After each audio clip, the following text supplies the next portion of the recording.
السلام علیکم ورحمۃ اللہ وبرکاتہ۔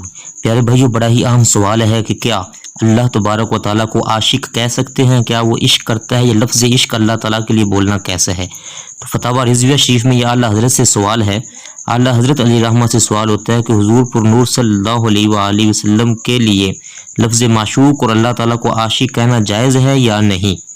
تو آپ اس کے جواب میں فرماتے ہیں بالکل ناجائز ہے، کہ معنی جو عشق ہے اللہ تبارک و تعالیٰ کے حق میں محال قطعی ہے، اور ایسا لفظ جس میں شریعت نہ وارد ہوئی ہو وہ اللہ تعالیٰ کے لیے بولنا بالکل ممنوع ہے، شان کے خلاف ہے۔ اگر کوئی شخص کہے میں اللہ تعالیٰ سے عشق رکھتا ہوں اور وہ مجھ سے عشق رکھتا ہے تو وہ بدعتی ہے، ایک بالکل شریعت سے ہٹ کر نئی ایجاد کرنے والا ہے۔ لہٰذا عبارت صحیح یہ ہے کہ وہ یوں کہے میں اللہ تعالیٰ سے محبت کرتا ہوں اور اللہ تعالیٰ مجھ سے محبت فرماتا ہے۔ یہ قرآن پاک کی اس آیت کی طرح ہوگا کہ اس نے فرمایا اللہ تعالیٰ ان سے محبت رکھتا ہے اور وہ لوگ اللہ تعالیٰ سے محبت رکھتے ہیں۔